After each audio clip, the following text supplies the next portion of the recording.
কখনো চড়া সুদের প্রলোভন দেখিয়ে আবার কখনো নিজের অসুবিধার কারণে টাকা ধার চাওয়া।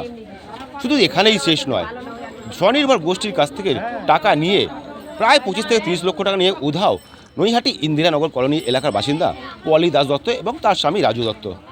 এবং এই পরিস্থিতিতে কিন্তু যাদের কাছ থেকে টাকা নেওয়া হয়েছে তারা কিন্তু পড়েছে চরম সমস্যায়।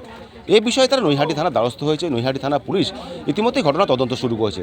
এবং এই যে দম্পতি, এরা কিন্তু দীর্ঘদিন ধরে নৈহাটি এলাকায় নানাভাবে মানুষকে প্রতারণা করে চলেছে, এমনটা কিন্তু অভিযোগ স্থানীয় বাসিন্দাদের।